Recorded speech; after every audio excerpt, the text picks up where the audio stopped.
Hello everybody, my name is Jawar Fattahi. I am from Laval University.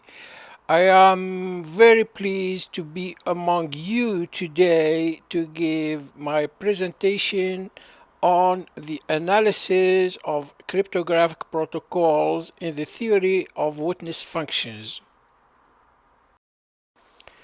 Before getting started, I would like to introduce myself. That's my face. I am Jawar Fattahi. I earned my PhD degree in computer science from Laval University. I am also an engineer in computer science from NC Tunisia. I did my postdoc with Defense Canada for 4 years. I am right now an associate professor at Laval University. I am also a security expert with the government of Quebec. I am the main author of the theory of witness functions. I am interested in cryptography, security, cybersecurity, deep learning, and machine learning for security. This is a picture of Laval University. In fact, Laval University is more than a university. It is a small city inside a bigger city, which is Quebec. This is a picture of Quebec. It is the most beautiful city in North America. Look how beautiful it is. So Quebec City is the capital of the province of Quebec. It is the main town here. Here we speak French, and at Laval University we teach in French. Today we are going to explore the theory of witness functions. So what are the witness functions? The witness functions are simply metrics to calculate the security level of every single atomic message exchanged in a cryptographic protocol. And if the security level of every atomic message calculated with a witness function is always increasing during the protocol, then the protocol is said correct for secrecy. If you want the theory of witness functions is a semi-decidable formal method for analyzing a cryptographic protocol. Now, let's recall some relevant notions to our protocol analysis and ask, what is a protocol? A protocol is a sequence of communication steps between agents. It can be seen as a distributed algorithm. Cryptographic protocols are commonly used in e-commerce, such as TLS protocol, SET protocol, SSL. They are also used in SCADA systems, military systems, and so on.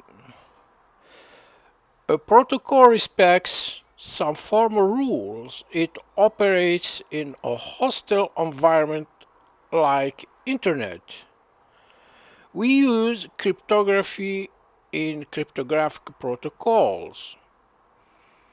A cryptographic protocol is supposed to ensure some security properties like secrecy, integrity, anonymity, authentication, non-repudiation, and so on. In a protocol, we have agents, we have keys, we have nonces to ensure the freshness of messages. We have messages built using pairing, encryption, or decryption by key, using a hash function, and so on. We have also sessions. Cryptographic protocols can be classified according to the cryptographic system they are using, whether it is symmetric, asymmetric, or hybrid, or according to their security properties like authentication, key distribution, secrecy, atomicity, integrity, and so on, or according to the number of passes of the protocol, or the use or not of a server.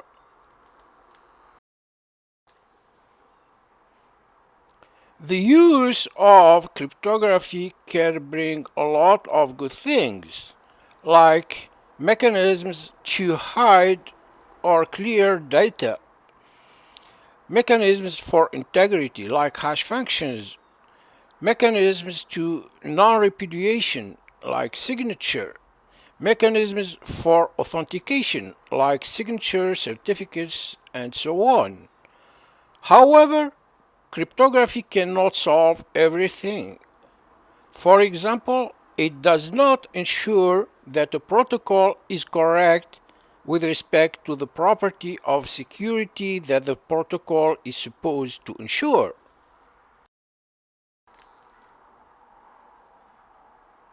Security flaws can be found in a protocol. We say that a cryptographic protocol contains a flaw if it does not meet the requirements of security for which it was designed. For example, we say that a protocol contains a flaw of authentication if an agent A succeeds in proving to an agent B that he is the agent C. A protocol that transmits confidential information is said to be incorrect if an intruder manages to know one of the transmitted secrets. The proof of existence of a flaw in a protocol is a valid trace of the protocol showing that one of its objectives is not achieved. Flaws can be grouped by classes. We can distinguish flaws of freshness, where an attacker attacks a protocol using information found in a previous session, oracle flaws, where an attacker manages to manipulate the protocol in such a way that he or she can derive secrets or useful information, association flaws, where an attacker manages to corrupt the link between the public key and the principal, type flaws, where an attacker bases his attack on the substitution of a field of a message with a different type field, implementation flaws, where an intruder uses weaknesses arising from the combination of the encryption algorithm and the protocol, flaws of repudiation, where an agent may deny his participation in a session, and so on.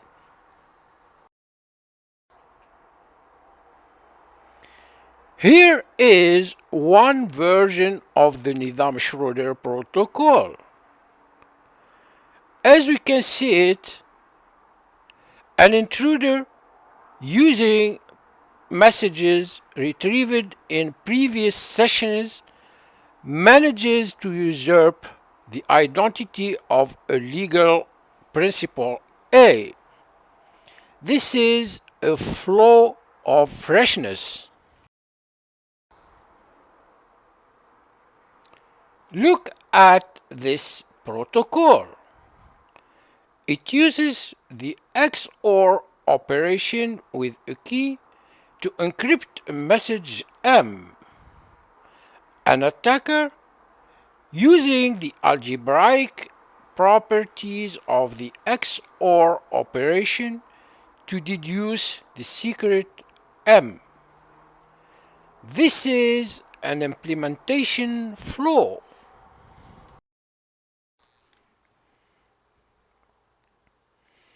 The problem of correctness of cryptographic protocols is, in general, undecidable. However, Several methods of verification have emerged to tackle some classes of protocols. These methods are classified according to several and subjective criteria. For example, whether the method is decidable or not, the models used, the logic used, the assumption or not of perfect encryption, and so on. The witness functions theory proposes a method to analyze a protocol statically. It is interested in the property of secrecy only. It does not seek to discover the flaws in a protocol. It is rather interested in proving its correctness by proving its growth. So, by proving that a protocol is increasing, we deduce that it is correct for the property of secrecy.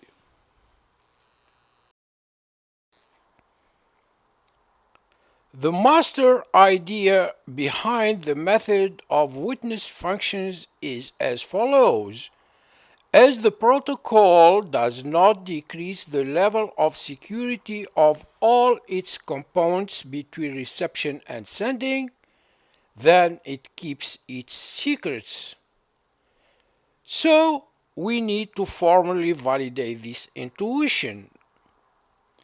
We need a metric to measure the level of security of each component exchanged in a protocol. We need also to know what conditions these functions should meet to be considered good or safe. We must also seek and construct these metrics. We must also test our method with these metrics.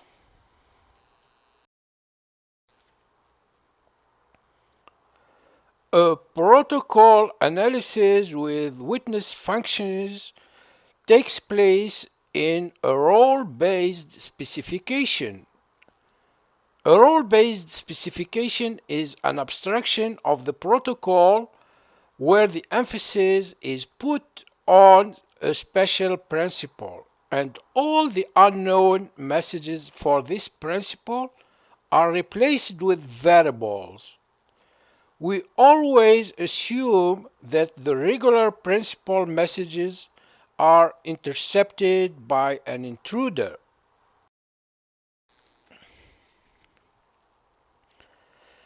As we said before, we need a function f to estimate the security level of any atom in a message.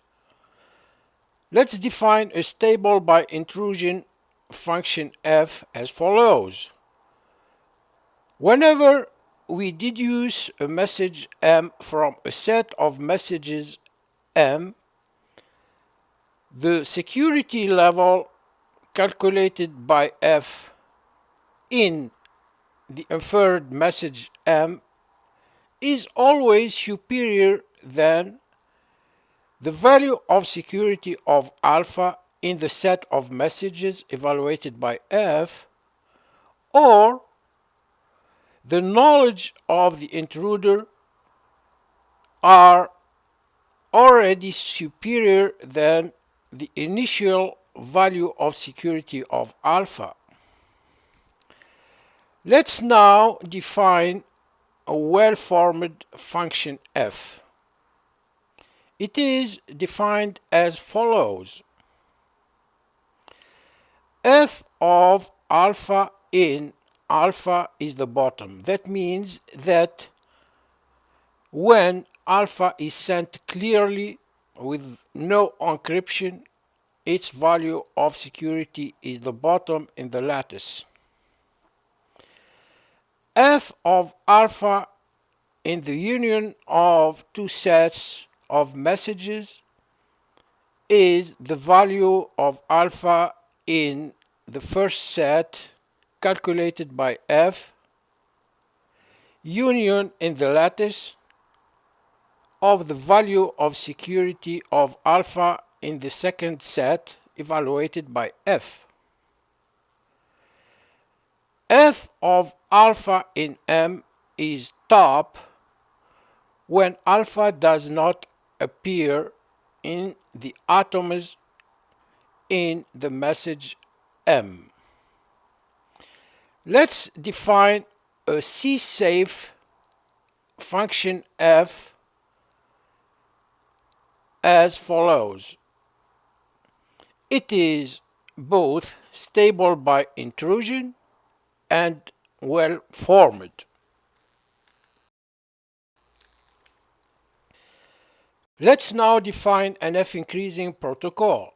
It is when the value of security of any atomic message in the sent message calculated with F is always superior than the value of security of that atomic message alpha in the received message R minus calculated with F union the initial value of security of alpha in the context.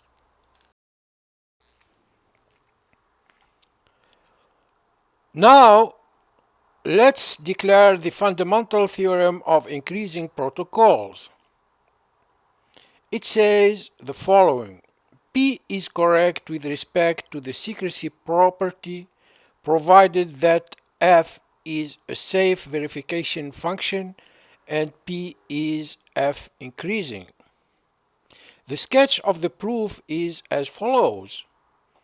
Knowing the fact that an increasing protocol produces constantly valid traces that are more and more complicated for the intruder that cannot deduce the secret from a valid trace row cannot deduce it from a valid trace row concatenated with row prime that better protects the secret than row because P is F increasing.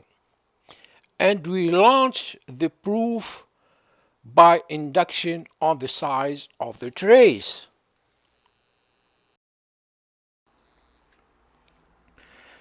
Now let's see how to construct a safe function.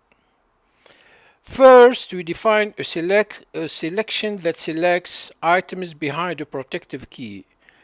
A key is said to be protective when its value of security in the context is superior to the value of security of the analyzed atomic message in the context.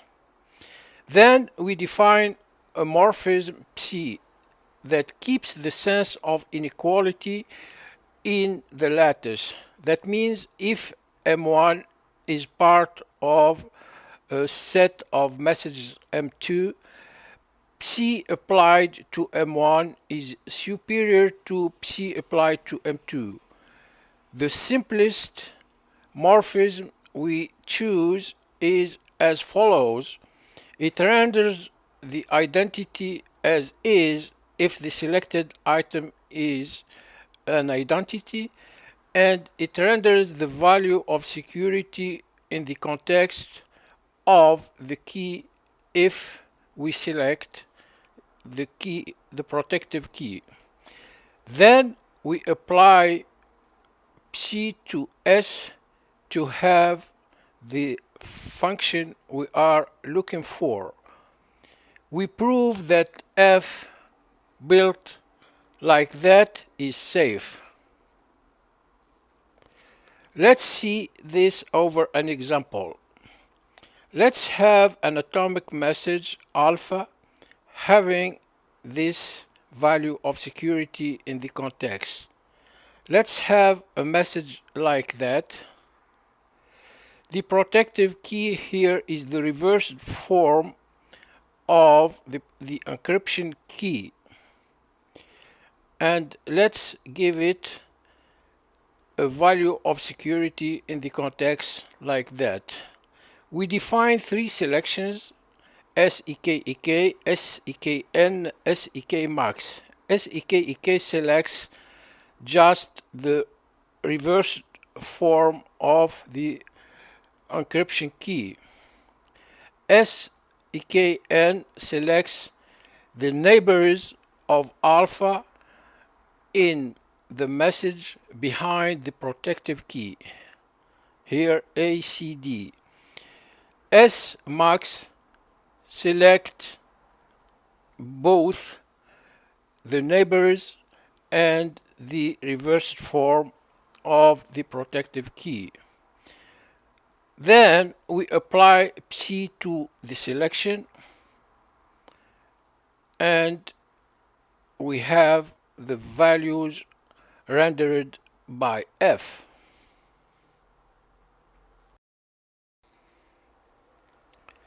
The functions we built so far are good to analyze messages that are closed. That means that do not contain variables. However, in the role-based specification, we have generalized roles with variables, so we should adapt our functions to deal with variables. The first step towards our goal is the definition of a derivative message. A derivative message consists in eliminating all the variables that are neighbors of the analyzed atomic message alpha. Then, instead of applying F to the message, we apply it to the derivative message. This initiative can be very harmful because the same closed message can originate from many generalized roles in the role-based specification. For that, we define the witness functions. A witness function considers all the messages in the role-based specification that can give birth to the closed message, applies F to the derivative messages, and then renders the minimum.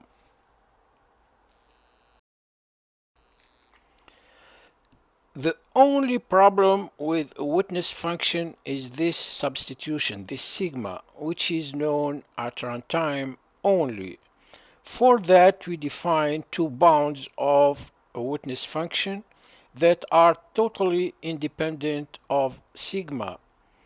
Please note that in this term, sigma prime is not a substitution, it is a unification, which is possible statically.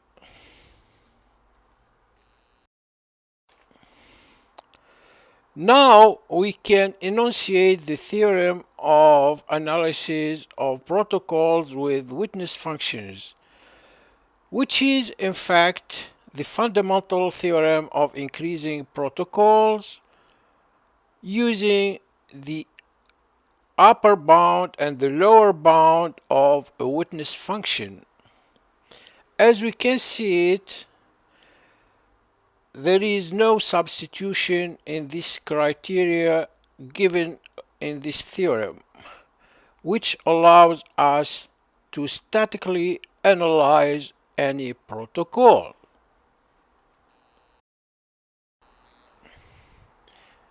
A protocol analysis with a witness function follows these steps. First, we start from a protocol and the context of verification. Then we extract the role-based specification of that protocol. Then we extract the generalized roles of P. We choose a witness function. If it is increasing with that witness function using the last theorem we have seen, then it is correct for secrecy. If not, if we have an idea of the flow, we amend the protocol. If not, we change the witness function.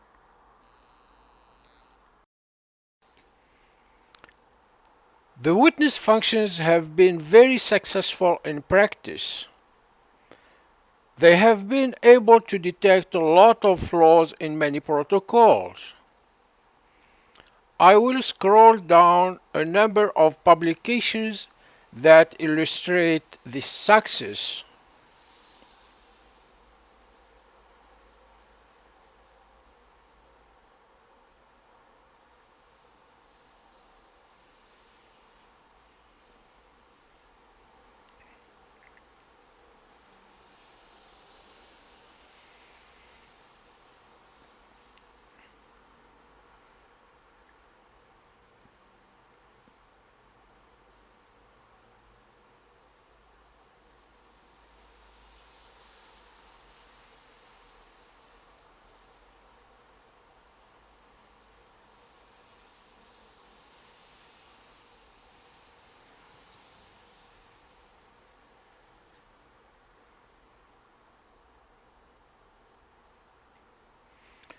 For any further discussion, please contact me over this email address. Thank you very much.